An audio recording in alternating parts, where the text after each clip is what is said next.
Good morning, YouTube. It's been a while since I posted a video, but I have been busy and busier than I normally am. I think in the last 2 weeks I've helped my mother-in-law or my brother-in-law put in flooring for my mother-in-law, built a concrete block garden bed for my mom, along with my brother was helping do that, and just doing some general work around the house. So interesting stuff has been happening the last 2-3 weeks, and along with this whole George Floyd protest thing, now people want to defund the police. I think we touched on that a little bit in the previous video. Now there's another cop who unfortunately had to shoot someone down in Atlanta, and from what I've seen, I don't know if I would have shot somebody who was running away with my taser or a taser. Dude stole a taser and turned around to shoot at the cops with it. That's pretty bad. But I wasn't in the situation, so I'm not going to say. Well, we've got the Chaz, or CHOP, autonomous zone in Seattle. I guess there was a shooting in that area, and police tried to respond. I mean, good for those guys trying to respond to a place that wants to be autonomous from the USA, but they were blocked from reaching the victim by protesters, which is weird. So as it turns out, I guess 2 people were transported to a hospital from the autonomous zone by people in that zone.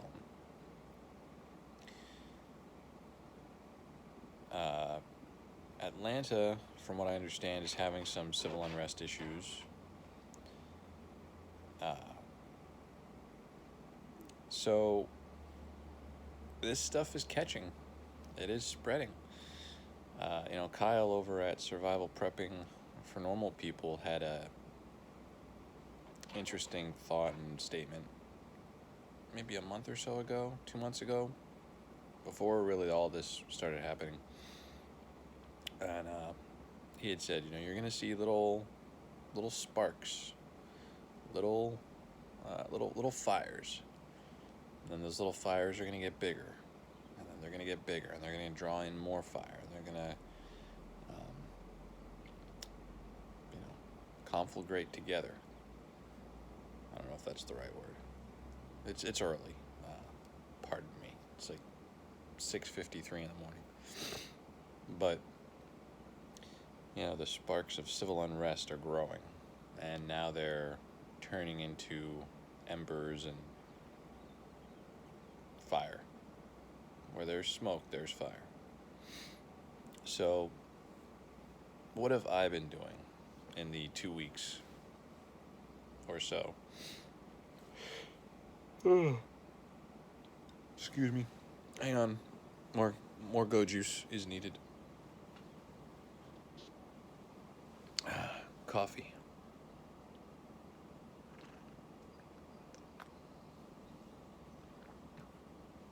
Oh, that's the one thing. If you're preparing for the end of the world, as we know it, or without rule of law, and you don't have your favorite beverages to keep you going, you screwed up, pal. Alright, so, what have I been doing the past 2 weeks to continue getting ready? Number 1, planting food. I'm actually going to be working in the garden later today. I have some running around to do. So, planting a garden, helping family members get their garden beds up and running, rebuilt. Strengthening your position any way you can. So, I don't know if you're going to be able to see this, but that is a pile of fired cases. And this is a fired case that has been resized, cleaned, deprimed, trimmed to length, and reprimed.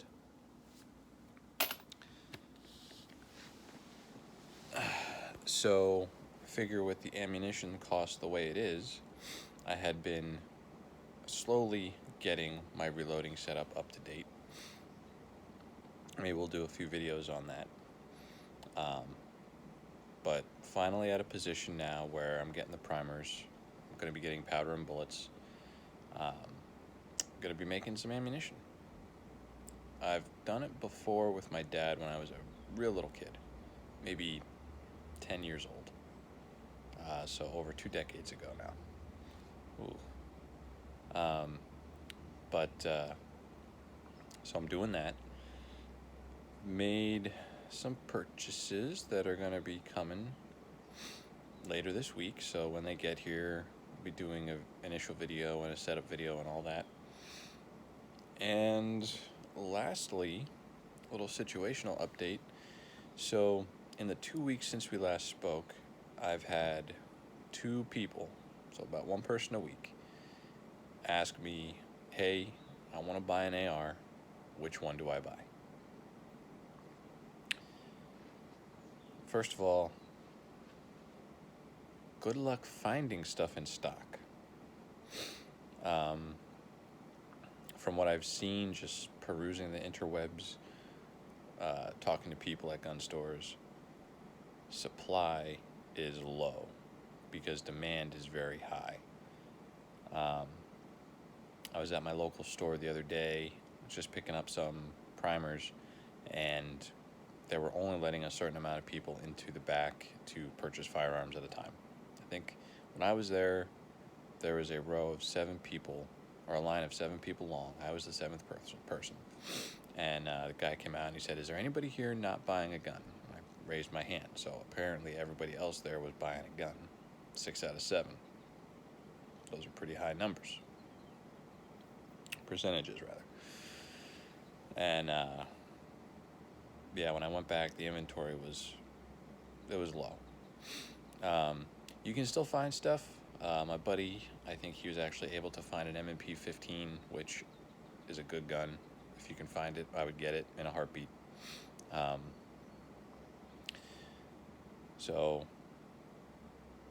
And other people are starting to wake up to the fact that stuff's not right. Stuff is not right. People that I thought would be a little bit center, maybe left of center, are coming around 180 degrees and they're saying, you know what? Maybe I'm more conservative than I thought, given today's climate. Now, they still may be a little bit left of center, but when left is so far left that your average Democrat now seems like a conservative. Whoa.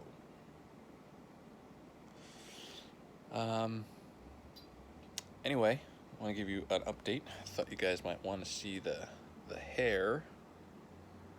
Yes, the hair. This is the longest my hair has ever been. Ever. It's getting a little unruly. Especially that guy right there. Oh, that just made it worse. Look like a clown.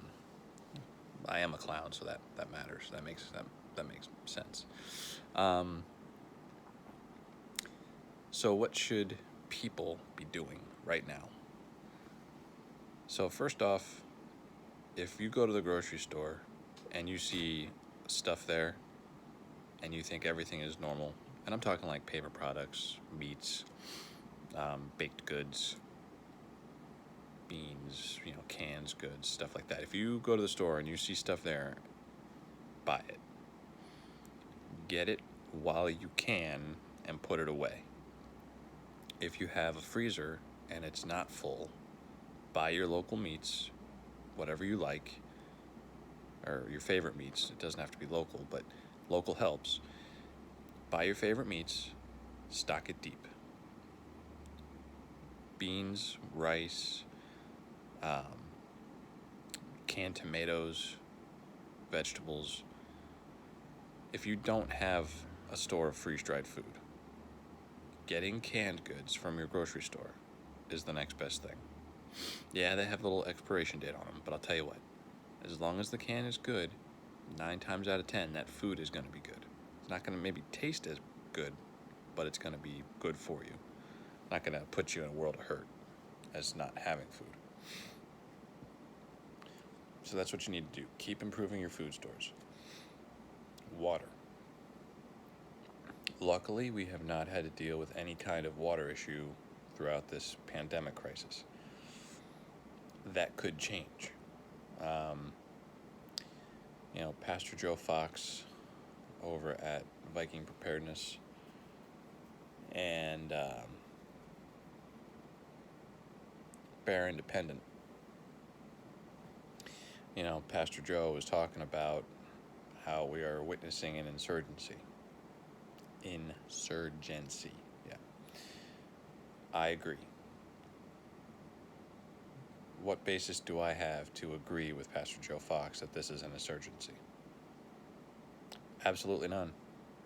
I was not in the military, never served in law enforcement, studied a lot of history as a hobby, as a pastime, know a lot of military guys,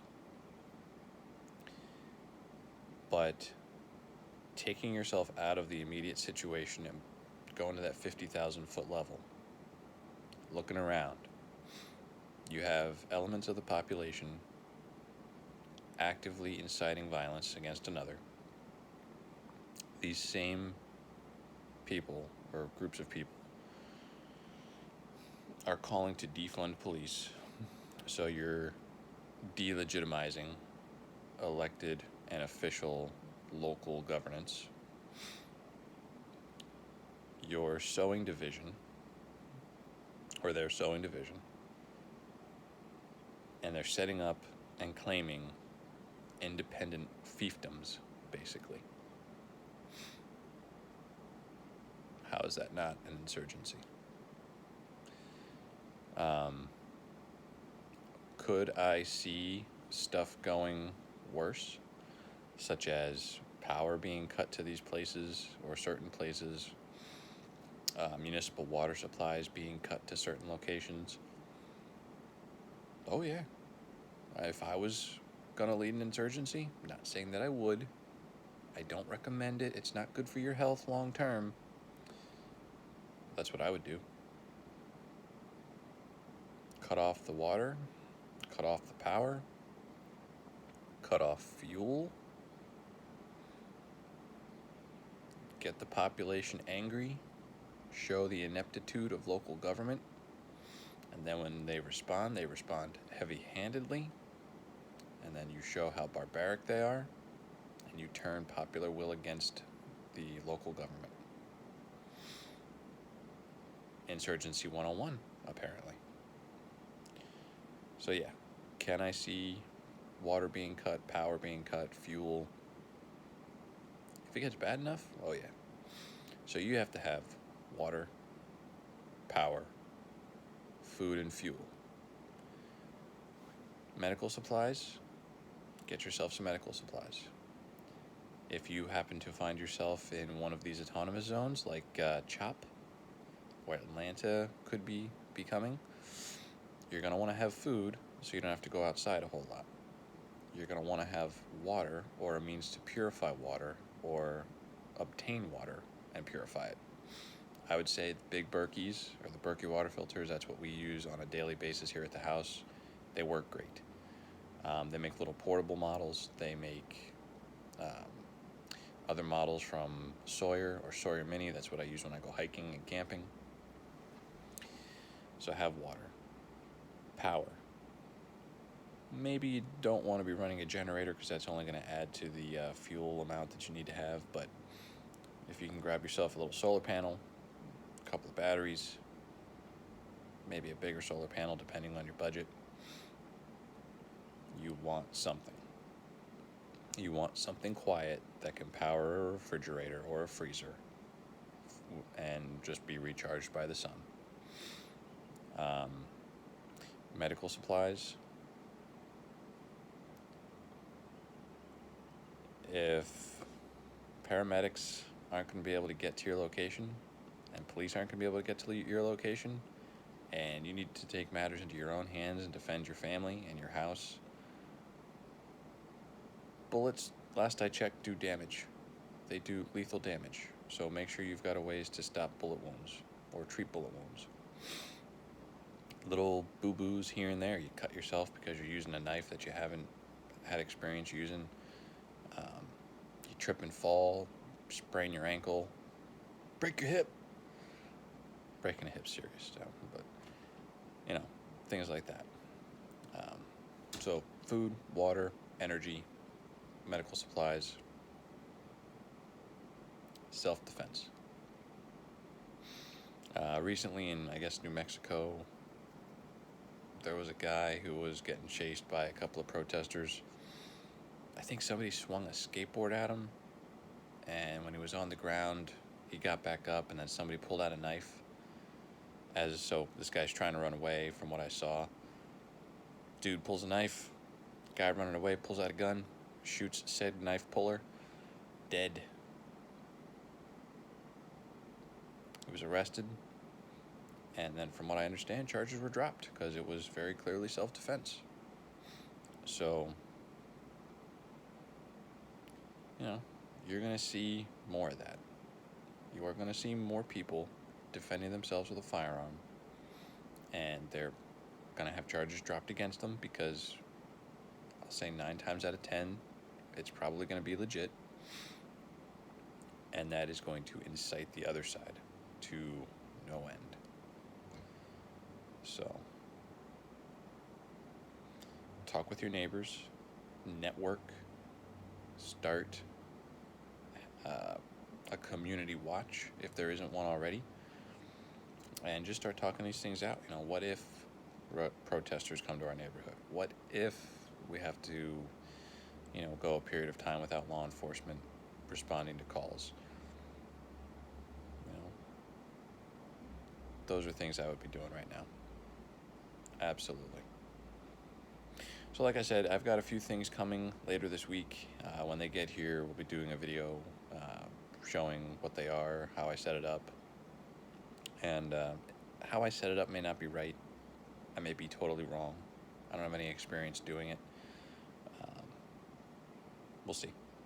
So anyway, stay safe, stay ready, or get ready if you're not ready. Talk to you later.